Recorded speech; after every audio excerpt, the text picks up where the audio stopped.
الحمد لله رب العالمين والعاقبة للمتقين والصلاة والسلام على أشرف الأنبياء والمرسلين نبينا محمد وعلى آله وصحبه أجمعين. أما بعد، قال الله تبارك وتعالى: وما نرسل بالآيات إلا تخويفا. زما د دین اسلام محترم و معزز و مسلمانانو، یقینا چې په دې وخت کې امت مسلمه هغه د یو عظیم پریشانی سره مخ ده. امت مسلمه یقینا چې ډېرې پریشانی سره په دې وخت کې هغه مخ ده او روانه ده. هر سړی د هغه په خوله باندې بس صرف یو خبره ده چې یاره دا څنګه حالات رال، او هر سړی پریشان دی، هر سړی په تشویش کې دی. لکه د قیامت هغه منظر دی: یقول الانسان اين المفر. د قیامت په ورځ به انسان چغې وایي چې ځای د تښتېدو کم دی، لار د تښتېدو کم ده. یو داسې لارې چې سړی په وتښتي، بالکل سیم دغه شانتې حالت دی. د دې وبا د وجې نه هر مسلمان پریشانه دی، بلکې انسانیت پریشانه دی. دا د کرونا وبا چې کوم راغلی ده، خیر په دې باندې مستقل درسونه علماء هغه وکړو، او درسونه شروع دي پکې غټو مشایخ او غټو علماء په دې متعلق هغه خبرې وکړي او پورا وضاحت په دې باندې وکړو چې یاره دا وباګانی، دا عذابونه، دا مصیبتونه په موږ او تاسو باندې دا د څه د وجې نه راځي. هر مسلمان په دې خبر شو چې دا زما او ستا د ګناهونو د وجې نه په دې امت باندې، په دې خلکو باندې الله رب العالمین عذابونه او مصیبتونه راولي. هغه خبرې ته نه ځم چې دا د کومو اسبابو د وجې نه راځي او د دې علاج څه دی، ځکه د علاج متعلق هر عالم تفصیلا درس کړی دی، هر عالم په دې باندې مستقله خبره کړې ده. الحمدلله زمونږ او ستاسو دین اسلام داسې ناشنا دین دی او دومره ښکلی او مزیدار دین دی چې خپلو منونکو ته اسلام په هر ګوټ کې رهنمایي ورکوي، خپلو منونکو ته اسلام په هر ځای کې لار ورښیي، هر ځای کې اسلام د خپلو منونکو هغه رهنمایي کوي. ځکه الله رب العالمین دا اسلام زمونږ او تاسو دپاره خوښ کړی دی. الله وایي: ورضیت لکم الاسلام دینا. ای زما بندګانو، که چېرته تاسو په بل دین کې هغه دا سوچ کوئ چې دا به ښه ګورئ، دا یاد وساتئ، زما د رب العالمین دین چې کوم خوښ دی، ورضیت لکم الاسلام دینا، دین اسلام مې خوښ دی. او الله په قرآن کې هم دا وایي: که چېرته څوک د دین اسلام نه ماسوا په بل دین باندې روان شي او بل دین لټوي او په هغې کې خیر ګوري، الله وایي دا به ترې نه قبلیږي. نو د دې د وجې نه زما محترمو، دین اسلام خپلو منونکو ته په هر ګوټ کې رهنمایي هغه ښودلې ده. دا مرضونه دا هېڅ هم نه دي. مؤمن قسم په الله په دې مرضونو باندې د هغه ایمان مغه شانتې برابري. دا چې کوم سړی بیمانه او د الله نافرمانه، خاص کر هغه خلک چې ټول عمر د الله رب العالمین په دې آیاتونو پسې ټوقې او ملنډې کړي او د الله حکمونه د خپلو خپو د لاندې راوستي، د رسول الله طریقې د خپلو خپو د لاندې راوستي، هغه خلک فوراً په دې کې د هغوی ایمان وښیږي. مړه داسې قصه راله او داسې شی راله. زموږ د رب العالمین قدرت ته په دې کې تاسو وګورئ. ټوله دنیا، هغه دنیا چې په ټکنالوژي باندې به فخر کوو، هغه دنیا چې هغه ساینس چې د الله د کتاب سره یې ټکر وال، هغه ساینسدانان چې د شریعت سره یې ټکر وال، هغه خلک چې قرآن او حدیث ته به په سپک نظر کتل او دا قرآن او حدیث به راخیستل او په دې باندې به سرچې کولې او دې ته به په داسې سپک نظر کتل. نن هغه زوروره ټکنالوژي د الله رب العالمین د دې قدرت مخې ته مړه پرته ده، عاجزه پرته ده، تر دې چې کمونیست کفار هغه روان دي مسلمانانو ته وایي چې موږ دپاره سوال وکړه چې الله رب العالمین د دې وبا نه موږ خلاص کړو. موږ او تاسو ته ټول په یو پیره په دې باندې شکر ادا کوي د الله. الحمدلله یا رب لک الحمد. الله ستا شکرونه، الله په دې نعمت د اسلام باندې موږ ستا چې څومره شکر ادا کړو دا کم دی چې الله څومره ښایسته او څومره خوږ دین ته موږ ته راکړی دی. داسې دین دې راکړی دی چې زموږ د مال حفاظت هم په دې کې شته، زمونږ د جان حفاظت هم په دې کې شته او زمونږ د نفسونو حفاظت هم په دې کې شته. هر قسمه مرضونه د هغې علاج مونږ او تاسو ته شریعت ښودلی دی. زما محترمو،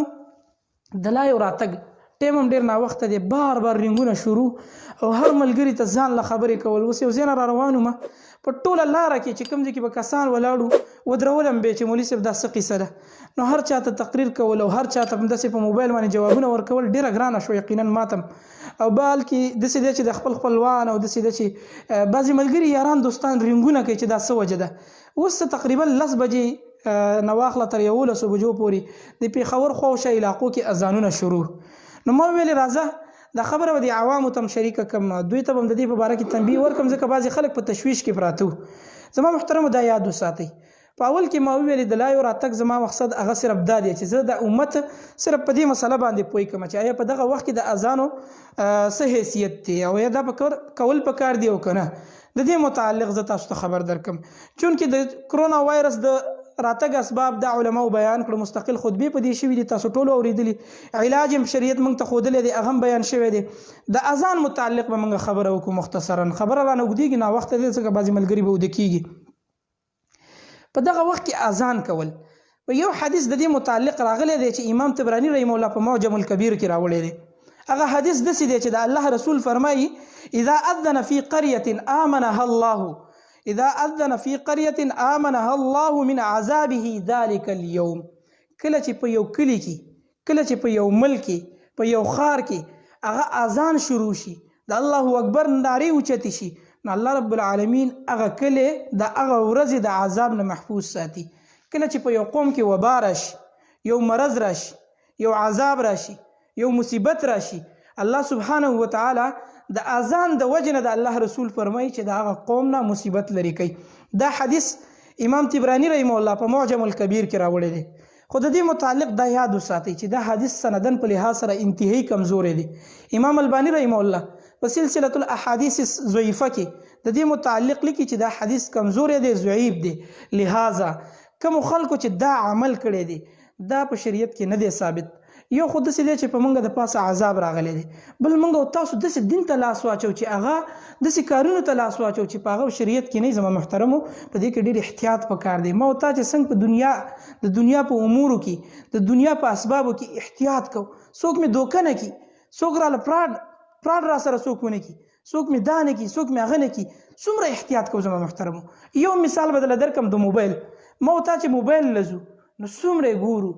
څومره په ځان ستړی کو. دغه شانتې زما محترمو په دې دین هم لږ ځان ستړي کول پکار دي. دا دین داسې نه دی چې بس دا د مولا او د طالب سړي کار دی، بس په مدرسه کې هغوی پیشه او د هغوی کار پیشه، بس زما او ستا به کاروبار. داسې نه ده زما محترمو. دې دین ته ما او تا ټول محتاج یو. دا دین دا زموږ او ستاسو ساه ده.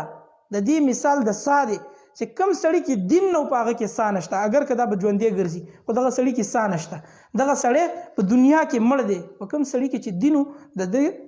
دنیا هم برابرې او دغه سړي کې ساده او دا حقیقي ژوند دی. نو د دې د وجه نه په دې باب کې اوده مه پاتې کېږي. هره ښایسته خبره، هره ښه خبره، هره هغه خبره چې زما او ستا په ذهن باندې ښه لګېږي هغه دین نه وي، بلکې دین څه شی دی؟ قال الله وقال رسوله.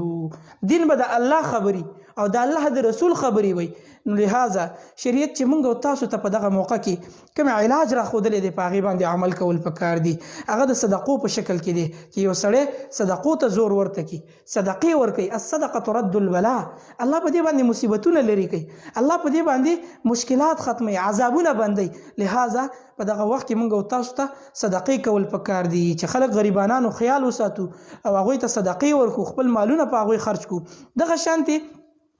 مونځ او اودس ته زموږ او ستاسو توجه برابر شي. کوم چې د کور مشران دي هغوی ته زه دا خبره به طور نصیحت کوم چې د خپلو کشرانو خصوصا نگراني په دغه وخت کې وکړي. هغوی جوماتونو ته بوځئ، هغوی منځونو باندې ودروئ. دغه شانتې د کور زنانه هغه په منځونو ودروئ، که فرایض او که نوافلي. الله ته ودرېږئ چې الله دا مصیبت راغلی دی، الله موږ ډېر زیات کمزوري، الله په تا باندې عقیده ده، الله موږ خو داسې مشرکان هم نه چې قبر ته سجده ولګو، الله موږ په تا باندې عقیده لرو. الله د تا نه سوال کو، تا راوستی دی، الله ستا قدرت دی، ستا په کنټرول کې دی، الله ستا د کن فیکون سره ختمیږي، الله ستا صرف د یو اشارې سره ختمیږي. الله دا مصیبت د موږ نه لرې کوي. دغه شانتې دعاګانې کول پکار دي. بالخصوص زما محترمو شریعت چې کوم اذکار موږ ته ښودلي دي د هغه اذکارو فواید هغه چاته معلوم وي چې کوم خلک هغه اذکار کوي. زما محترمو د هغه اذکارو فایده به دی چې نه به دې په چا سره شر کېږي، نه به د چا سره جنګ جګړه کې، هر قسمه اکسیډنټ،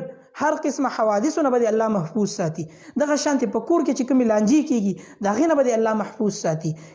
جنگ جګړې د دینه به الله محفوظ ساتي دغه شانتي د عذابونو به الله محفوظ ساتي د سحر ماخام چې کوم اذکار دي اوس کو په دې وخت کې ز بیان کوم نو هغه وګړه موضوع ده ډیر اذکار دي د علماو سره رجوع وکي علماو تکینی علماو ته وایي چې هغه اذکار مونږ ته راوخای ځکه مونږ دین ته حاجتمند دي چې باندې چې مولا به زمون کور ته راځي او مونږ ته به دا نصیحت کوي دا وبا په ټولو را روانه ده صرف د مولا کار نه دی چې بس مولا تاسو د دین ته محتاج ورشي علماو سره کینی علماو ته وایي چې مونږ ته هغه اذکار راوخای زما محترمو هغه شریعت چې کوم اذکار مونږ ته راخودلې دي اللهم عافني في بدني دا دعا چې کومه ده بسم الله الذي لا يضر دا دعا چې کومه ده اعوذ بكلمات الله التامات دا دعا چې کومه ده اخرنی درې سورتونه چې کوم دي دغه شانتي آیت الکرسی چې کومه ده د چې شریعت څومره اذکار مونږ ته راخودلې دي دغه ویل پکار دي الله رب العالمین به مونږ د دیو باغانو نه هغه محفوظ ساتي بل خبره په دې کې عموما زمون خلک هغه ظاهرا اسباب ګوري خو دې ته سوچ نه کوي زما محترمو د دې وبا خالقم الله رب العالمین دی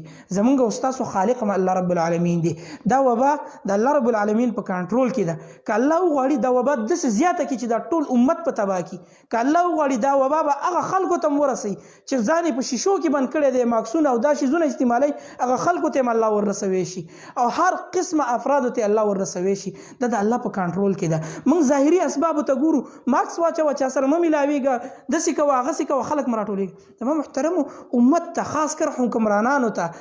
ارباب اقتدار والو ته زداویم د حکومت خلکو ته زداویم چې دی امت ته موقع ورکوي ورته وایي چې د خپل ګناهونو نه توبه وکړي دغه شانتي په حاشي دی بند شي ماکس دا به دومره فایده ونه کی چې څومره فایده تعالی دا درکې چې ته په حاشیه اړې باندې کی قسم په الله چې کله د وباګانې راشي تاسو به اوریدلی مخکې درته ویلې په دې مسله به تاسو پوه چې کله داسې قسمه وبا راشي نو پوه شه چې بې حیایي زیاته شوه پوه شه چې زنا زیاته شوه زما محترمو زنا په دغه وخت کې ډیر عروج ته ختي وه تر دې چې بعضې